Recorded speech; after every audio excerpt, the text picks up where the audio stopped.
Hello everyone at home, this is Adelaide Eternal and we're normally bringing you our monthly tournaments, but this time we're following on from a deck tech and we're going to be testing this deck against a gauntlet of two of the premier decks of the format. The format's Highlander, and we'll be testing the Reanimator list. So you're with Sarven McLinton and I'm here in the booth with Beckett Wolfe. G'day guys. So Beckett Wolfe is on the left here, and he is testing out his Reanimator list that we saw in the deck tech before. But whilst they resolve their mulligans, and they I mean we will look at my deck, which will be on the right. So my deck is a junk midrange deck, so it's basically all about big fat dudes that give you some value. So that's why you have cards like Birthing Pod in there, so that you can sacrifice small creatures, turn them into bigger creatures, and in the process of sacrificing them you get a little bit of value and then continually turn them into progressively bigger creatures that continue to give you more value. And the best way to do that is by having mana dorks. And if you've got mana dorks, a whole bunch of 1/1s that tap for mana, the other best thing you can be doing is having Skull Clamp. And Skull Clamp lets you kill those little mana dorks and draw you more Skull cards. Clamp, don't you, Sarv? Every time it comes back to Clamp. It's hard to play a deck that doesn't have Clamp in it. So that's essentially the premise of the deck. And you have a little bit of interaction in terms of, I like Mental Misstep in this kind of list. It's your one way to be able to interact with combo type opponents, but it's also a good way of, in the mirror, countering their mana dork, putting you ahead by a turn, or countering their removal spell like a Swords of Plowshares on your creature. So, and also countering Skull Clamp. That's a nice thing to do, because it's all about Skull Clamp when you're in Highlander. When you're Sarv, it's all about Skull Clamp. No, I really like this list, and there's a lot of flex spots, and I think that's mainly because there's so many great cards that you can use, and you can construct your deck in different ways. I've got a junk list as well, and both are pretty strong, and both have very different lists in the end. But also, what I like about your deck is that you get, even though it's just meant to be mid-range, good quality cards that are always effective, you do get some particular cards that can just be total blowouts. Against me, for example, you've got Anafenza the Foremost, which is just amazing against the Reanimator list, and you've also got stuff like Courser of Crewfix, which can be really bad. So let you grind out. You've also got things like in the flex slots here we have Phyrexian Metamorph, which is a nice one to make your own True Name Nemesis, but in the Reanimator matchup it's a pretty cool way to deal with their threat. Just make a copy of their threat. I'll pay 3 mana for Grizzlebrand. Why not? You usually have the high life total too.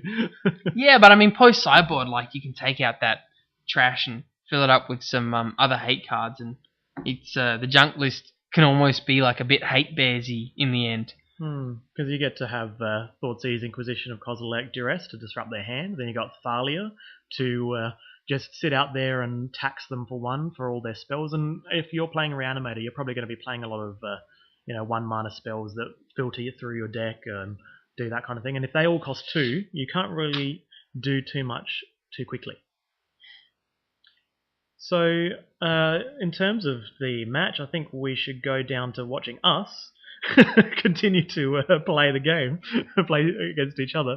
We haven't actually watched this in about a month or two since we played the matches, so we don't really remember what happened. Fresh. We're still fresh as well, so it'll be interesting. I'm sure there'll be little plays that will trigger it for us in this commentary, and we'll be like, yeah, that's right, that's what happened. I think one of the little triggers is the fact that Dig Through Time is now 2 points, so please be aware of that when you look at the lists. It's been that long. My list runs Dig Through Time, so obviously that's still it's a legal deck at the time that this was made. The new change is only recent. The junk deck isn't affected, but for the Dig Through Time decks, you're probably dropping 1 point elsewhere, and I'm sure that by the end of these deck techs we can talk about what you'll be doing in the future with the deck. But let's see how it performs against junk. So back down at the match, we are resolving mulligans, and from memory, I think we both keep 7, or at least high up there, 6 or 7. I know that I have a sketchy keep, and high payoff, high risk but high payoff keep. See, I've got a single land and 2 mana dorks. And there's the Anafenza. And the Anafenza. Which is quite good. If I draw a land, pretty much any kind of land, possibly producing black, ideally, I'll be able to rock an Anafenza on turn 2, which essentially says anytime any creatures go into your opponent's graveyards, they just get exiled. So that's pretty much perfect. Yeah, on my side, look, Magic players are known for hyperbole, but I do mean it when I say I've got Bazaar Baghdad in my opening hand, and that's got to be the strongest card in my list. I mean, it's a Reanimate staple, it's a Dredge staple. It just lets you filter through, dig for the right cards in a combo deck, and it also obviously gives you the mechanic of discarding your fatties. And it's 0 points, isn't that right? 0 points. It feels like the kind of card that should be pointed, but I guess because the deck isn't that present, there's no need to point it. Although it's a very powerful card, and maybe if a deck like this gets off the ground, that could warrant a point. So here I didn't draw the second land, so I still had the backup dork in my hand, and I know that, you know, if I draw the second land on the third turn, I'm going to be able to play Anafenza. So I'm definitely not confident, but I know it's not the end of the world because I did keep a 2 mana dork hand. And here's my favourite, Squee, Goblin Nabob.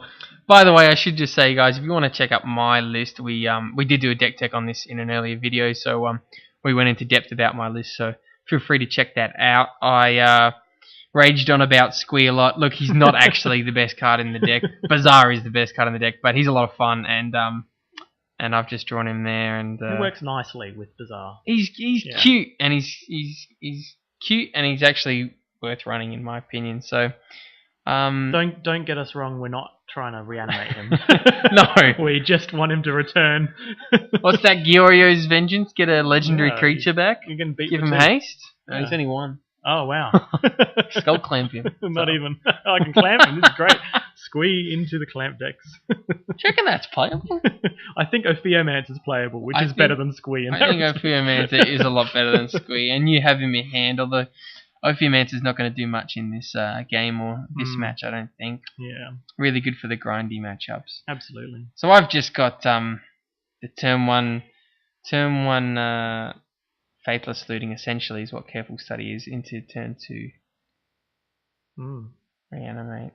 And that's Dance of the Dead returning a, what is it, 7/11 or something like that? 7/11, but Dance gives him -1 power sub. So 6/11. He's only a 6/11. It's only 2 mana 6/11. A weird rule. I'm sure a lot of people have forgotten it. Also, it enters that tapped. land. No. And you need I didn't hit the land, I'm afraid. No, if he hits the land there, though, the 6/11 will still probably race, but you got to be careful. Do you want any sack outlets in your deck? So actually, here I have Swords to Plowshares in hand, and I'm unfortunately looking at that 7 or 6/11. What was it? Island Walk, Trample, or some Island Walk, Trample stuff. But most importantly, Shroud. So I can't target it. So that's a little bit of an issue. However, I did draw Sword of Fire and Ice, and that can give my creatures protection from red and blue, which is not irrelevant, given that you can block a big guy like that. I think you'd be surprised. I played other games against similar matches, and I was blown away that I wasn't able to race Jitty sometimes. I wasn't able to race the equipments, even though you just assume a big fatty that costs 9 is always going to race it. It actually often doesn't, so you got to be careful. And here I have to pay 2 to untap as per Dance of the Dead, which is why I've done it. And that's why I decided to go with playing Strangleroot Geist here on my turn and just attacking with the other 1/1, because I know that I'm constrained on mana, but if I beat quickly and take you to 14, that's just going to cause a little bit more of that race effect, especially if I can draw land and play a Sword of Fire and Ice at some point. Yeah, so I'm in a position where I need to choose, am I going to keep paying 2 mana to keep untapping the Inkwell and assume that can race, or since I've got Bazaar out and doing work, can I start reanimating something else? And can't actually remember what I ended up going for, but I'm going to find out soon, because I think, here we go, now we get the land. It's late to the party, but it's better late than never in this respect. it means I can search out a black source. It turns on the rest of my hand. It turns on Anafenza, and this is it was a high risk but high payoff keep in my keep of 7, and I knew that if I ended up getting that land on that first draw step or the second draw step, it would have been cool. So late to the party, but still, it's not over. Yeah, I'm not sure if you reckon it would have been a different game if you'd gotten out just one turn earlier. I mean, I think Anafenza's a big girl. Yeah, getting out the Anafenza, getting out a 4/4 that attacks for 4, and also with a Mana Dork becoming a 2/2, attacking as well, would have just put the pressure on you, and you wouldn't have, even though your creature was already in the graveyard at that point and it wouldn't have been exiled, you wouldn't have been able to sit back behind a big guy or try and race, because I just have that ability to race you. Yeah, the other thing you had is an Aven Mind Sensor. I don't run too many fetches in my deck, but obviously turn 1 Dork into turn 2 Mind Sensor, it can be pretty cheeky. Yeah, and here is the point where the board starts to get gummed up, because as much as I wanted to start the race, I knew that I couldn't necessarily guarantee on getting there, so I play Ophiomancer, which at the beginning of each upkeep puts in a 1/1 black snake token with Death Touch, and that token there is a snake. Inkwell looks like it flies, but it doesn't actually fly. Quite big. You get a lot of people who just assume it's a flyer. I've won a few games where people won't essentially make the exact same play you did, where they put a ground blocker on. Yeah, nice Death Touching. And because it's Island Walk so often that it's unblockable either way, because there's so many blue decks around. But here the Ophiomancer is a 1/1 Death Touch, so I like to untap so that I can start blocking, the Geist, and if he wants to start bashing. Yeah. But I'm probably not going to swing into a Death Toucher, I don't think. And very true. I've got the Sphinx in the bin now, and the Sphinx has lifelink. The Sphinx has pro green. If I can get that out, I'm looking pretty good. I mean, he can swords, and he got unlucky that I reanimated the only Shroud fatty in my deck, and the Shroud fatty actually proved to be really relevant in a lot of matches that I've tested so far, and I often go for that first as the safe play. If I know that any fatty's going to win, why would I risk it with an Iona or an Elishnorn when I can just play the fatty? I know the fatty can race, so I'll just go for that. Yeah. That's a pretty good hand. It is. But remember, I've got sort of Fire and Ice in hand. And see, I was choosing between all these 3-drops. I go, I can't play 2 3-drops because I've had slow mana, but I can play sort of Fire and Ice and pay to equip it and attack with my protection from blue, protection from red creature, which will get past your blocker and trigger drawing me a card, whilst I sit behind a 1/1 Death Touch snake that can block your guy. And it seems like a good equation, but I was just weighing up whether or not it's worth putting out an Anafenza to prevent any additional shenanigans going on a bit later on. Yeah, I think Anafenza's good here. I'm obviously running a combo deck, not a control deck, despite the colours. I probably don't have too many answers for Anafenza, especially in the main board. Post board, if I'm playing creatures, I can chuck in a few sweepers, but I think I've only got Toxic Deluge in the main board to really sort of deal with a board like this. And that's why, in the end, after that long debate, I decided let's go with Anafenza now, because aside from Squee, which you're not going to reanimate, you don't have any other creatures in the graveyard. Oh, I've got the Sphinx now. Oh, Sphinx? Okay. And after a Thought Scour, the Jin-Gitaxias goes into the graveyard. I'll probably do the before job. Anafenza resolves. And there's Squee in my hand again. I love that with Bizarre Baghdad.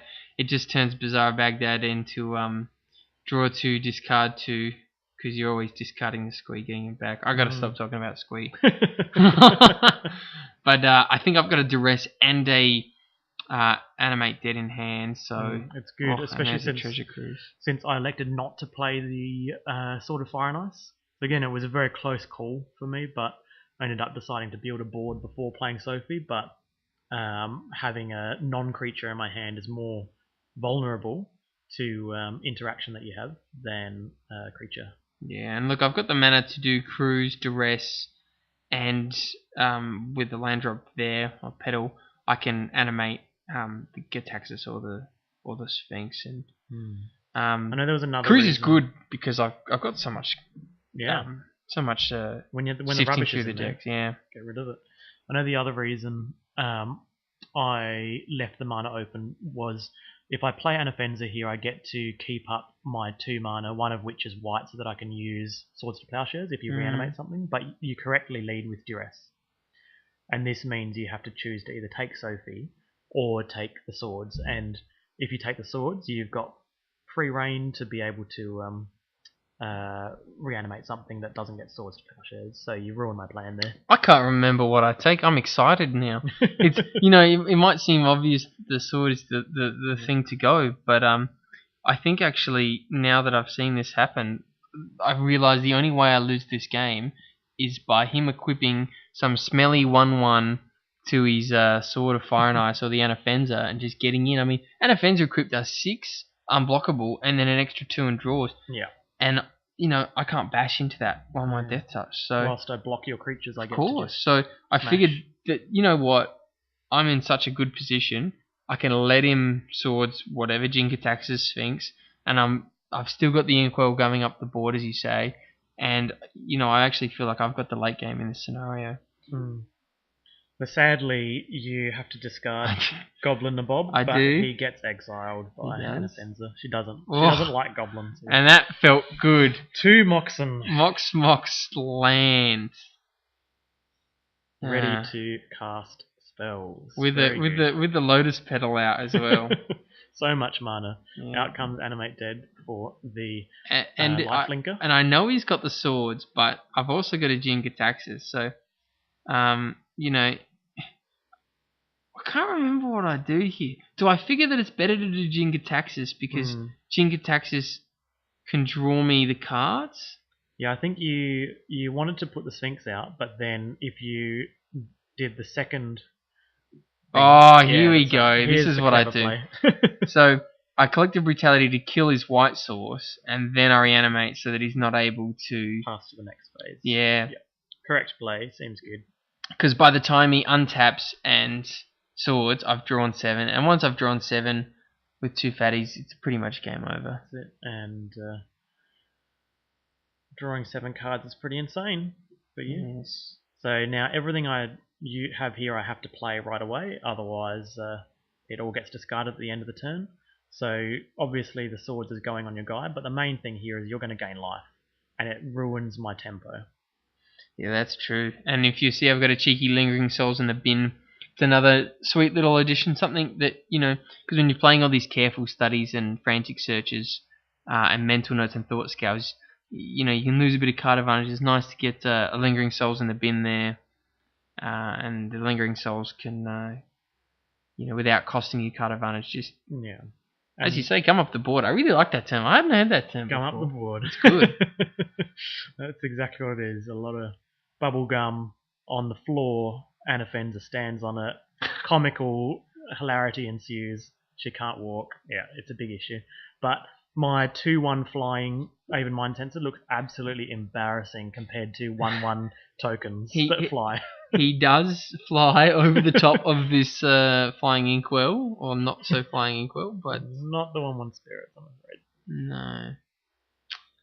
I think I've got, is that Force in hand as well? Yes. The writing's on the wall a little bit.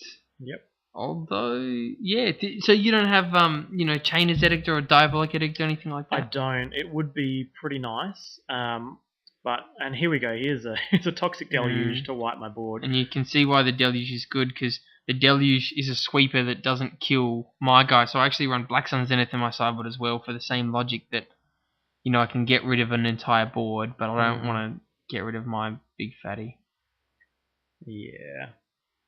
Now, I can't remember whether the Strangleroot Geist has a +1/+1 counter on it or not.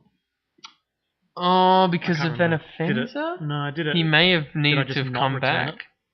I can't recall now, to be honest. But with the spirits, you think even if you got him back, and I think it's and the protection from green. Yeah, I think it's moot. Pretty moot there. There there was really no one card I could draw there that will get me back in the game. Like a removal spell doesn't do it. A Siege Rhino doesn't do it. Yeah, a Birthing Pod by itself doesn't do it. You need proactive things like the Anafens are out before I start flipping cards from the deck to the graveyard. Yeah, so a junk deck isn't like a control deck where you can engineer a scenario where one card does a whole lot of work for you. Instead, it's more about synergy and having the mana dorks power out a 3-drop and then have the 3-drop sacrificed to a Birthing Pod to make something else. And, it's just having everything work together synergistically. And so that's why they do so poorly in the face of that a Wrath effect, like a Toxic Deluge there. Clawing back into the game is very difficult. It's about staying one step ahead, and that's why the dorks are so good in it as well. So in sideboard, what do you bring in here? Obviously, Damnation is right. So I've got 3 sweepers essentially. There's Engineered Explosives, that's a Black Sun Zenith, and that's a Damnation. And I also have Seal of Cleansing, just because I'm scared of Jitsi and Sword. As I said, I found that I actually struggled to race. And Maze of Ith, which is disgusting. Yeah, I haven't seen Maze of Ith in too many 7-point decks. Maybe I haven't been doing my research. I thought it was worth a shot because I run Urborg, which sort of switches on those lands that don't actually tap for mana, and I don't need to hit my land drops every turn. Urborg turns it on. Urborg Blood turns Moon it on. turns it off.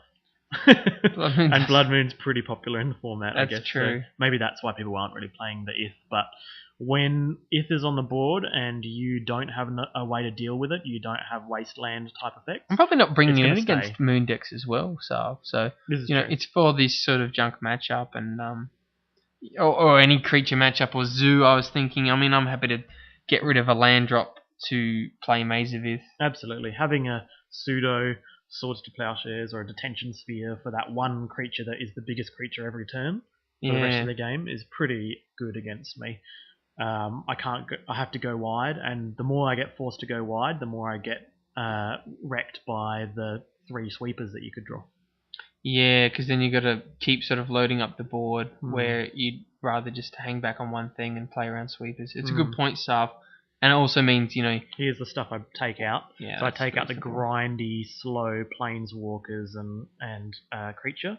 And instead I bring in a Taxing Thalia, Parallax Wave, and Fairy Macabre is a really nice way to deal with graveyard decks. I like all 3 of those. Yeah, it's not a spell. It doesn't get taxed by Thalia. It doesn't get countered. It just goes, you can't have those 2 cards in your graveyard, and it's at instant speed basically. So when they go to target something, you just go, I'll exile that target of your animation spell and your other big fatty that you might reanimate later. It's a great point. I mean, you look at it and you think, well, it's only 2 cards. Surely Leyline of the Void is better, or Rest in Peace is better, and maybe they'd be good. But in a deck like mine, where I'm doing a lot of reanimate, as in the card reanimate target spell gets reanimated, you just still blow them out. If you just exile the 2 key pieces in response to me trying to target something from the graveyard, still gets blown out and it does its job. And I think Fairy Macabre's really, really good. Definitely. So you took out Liliana and a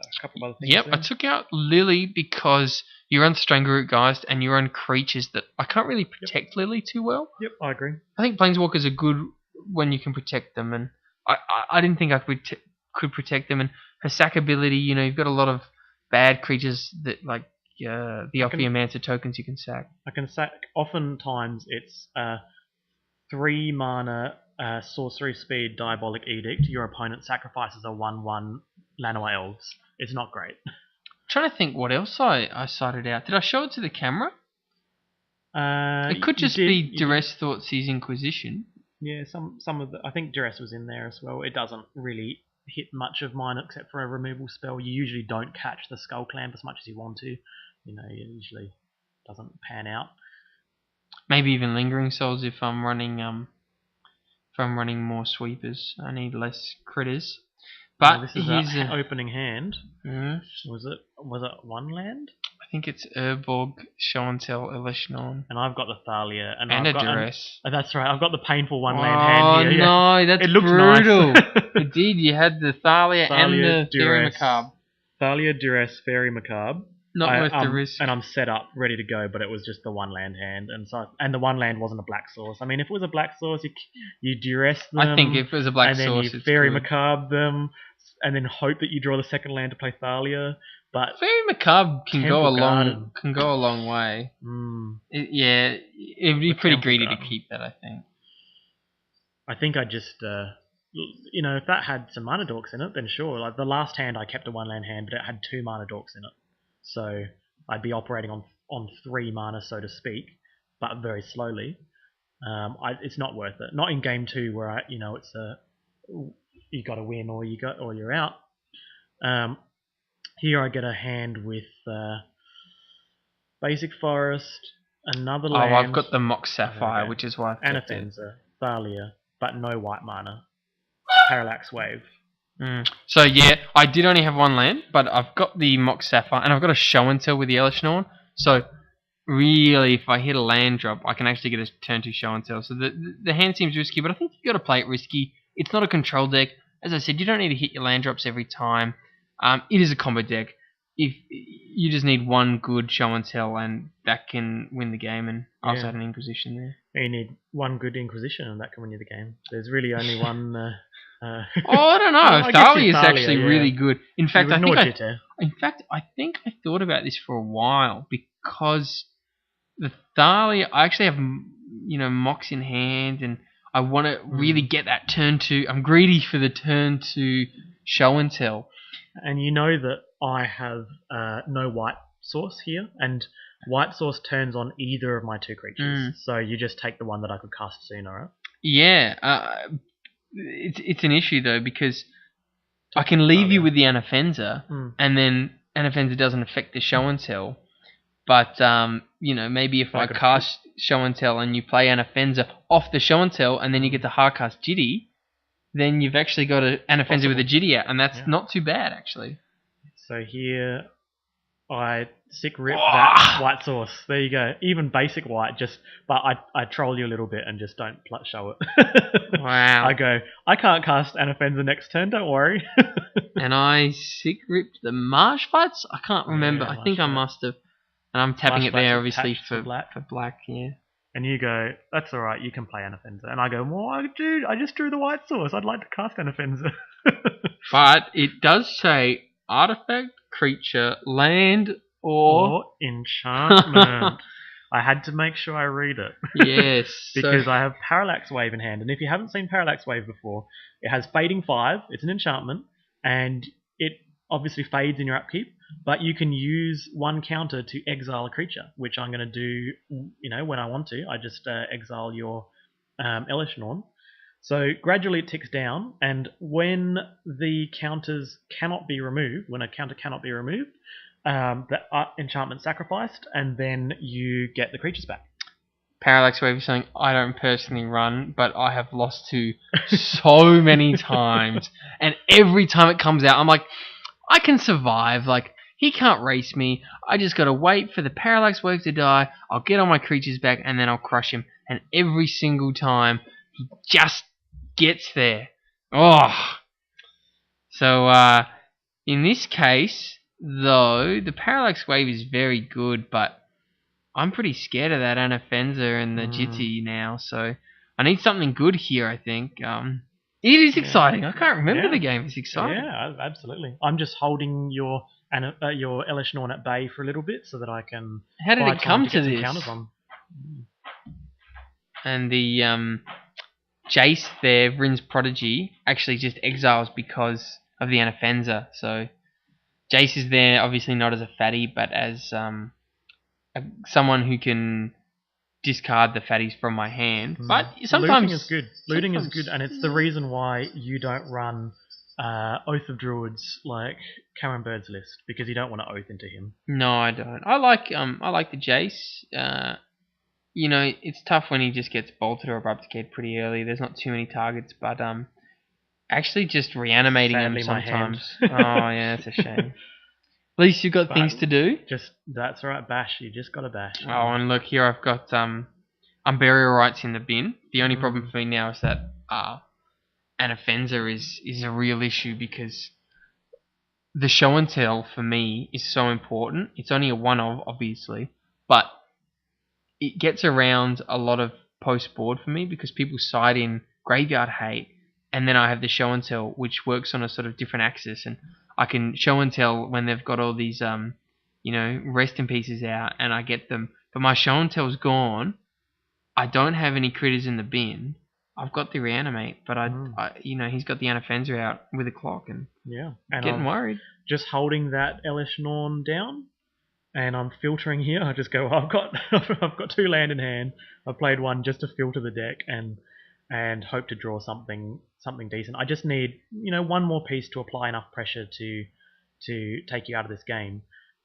Before the Elesh Norn comes back, because once the Elesh Norn comes back, it's a big issue. So mind you, Elesh Norn comes back, and Anafenza becomes a 2/2, equipped to a Jitty with a lot of counters. Still do things. That's right. And so here I'm looking at the board. You pretty much know that it's going to be activate Jitter +2/+2/+2/+2 and bash for 8 and make more counters. That's the whole point, really, of it. And I go and continue to draw another land. Oh, that's a shame. It is what it is. I just have to. I've still got one more turn to deny you that Elesh Norn, so I've still got one more turn to do things. And here we go. You spend the counters, deal 8 to you, put counters back on it. I think that's good. You get the pressure right. on. Elvish Mystic. It's a creature. That's good. It's better than land. And switch the Jitter over to the 1/1. Yeah. The benefits of pumping there is, it's still big enough that it could pump up and maybe block a fatty and trade well with a fatty. But also now I'm sort of scared of Siege Rhino and Arresto kind of thing. So it does put a lot of pressure on me to go for it. And I top deck a Maze of Ith, which That's when you do want to draw a land. Yes. Draw the land that basically says... And I've got the Urbog. So both my Maze and the Bazaar tap for black if I need. They're doing work. The Maze is fantastic against Jitty because whatever he equips the Jitty to, I can Maze. So it's hard for him to get the counters and really get away with the game. And he can, get in for 4. But here we go. That was not the bad. Big thumbs up because I know that the way to beat Maze of Ith is to go wide. My heart sank when you played Maze, but when I drew a haste creature, it's absolutely brilliant. This is just perfect for me. So for new players at home, what exactly do you mean by going wide? So I want to make as many creatures as possible to essentially not attack down one single tightrope, like one creature against one creature that can be blocked by one creature or dealt with by one removal spell. Instead, make them spread out, and it makes it a lot harder for you to be able to deal with them by single spot removal. And I think it's important to note that often going down one path is the correct play, and that's why you see great cards like Geist of Saint Traft or something like that, or one guy equipped to a bunch of swords with protection, and they're difficult to deal with, and they get there. But in this case, because of the Maze of Ith, he needs to go wide. So this is the pure definition of going wide. I spent the counters off Jitter to pump the Elvish Mystic to make him a 5/5. And then I moved the Jitter over to a different creature, the Strangleroot Geist, to say, now when you Maze of Ith, you're going to need to do it on something. And you can't... Because, otherwise it is lethal. Yeah. Now, Anafenza triggers and puts a +1/+1 counter on something, but remember that Strangleroot Geist, if it has a +1/+1 counter, doesn't come back. So I have to make a very tough decision there. Yeah, that is tough. So this is where we go, hang on, let's do this correctly. And what we'll do is only spend one Jitter counter to make the Elvish Mystic a 3/3, then move the Jitter over to the Strangleroot Geist and spend the counter to make that a 4/3. Is that my only card in Then hand? put the 1/1 counter onto the Elvish Mystic, who becomes a 4/4. So basically it says all my creatures are attacking for 4, specifically 4. Alright, and I had a nail in the coffin, which you might not expect from Reanimate deck. That's Necromancy. So Necromancy is just a sort of normal 3-mana enchantment like Animate Dead, but you cost you 1 extra mana, but the benefit of it is you can play it instant speed. If you play it instant speed, the creature dies at the end of turn. And now normally you're just doing it end of turn, you get a bash in with a big fatty. In this case, I've targeted Sarven's creature Didn't really matter what. Could have been a 1/1, and I'm just using it to chump block because he's got the Anafenza out. I'm not going to get any fatties in the bin anytime soon. And the way that it was going to work was I'm going to attack with 3 creatures that all have 4 power. And you're on 7. So as long as you can if one and block the other with something, it's enough to go down to 3 and survive. And having the engineered explosives here is really, really good. Because I was planning to give you back the Elish Norn because you just have to get it back. But my creatures, except for Strangeroot Geist, survive.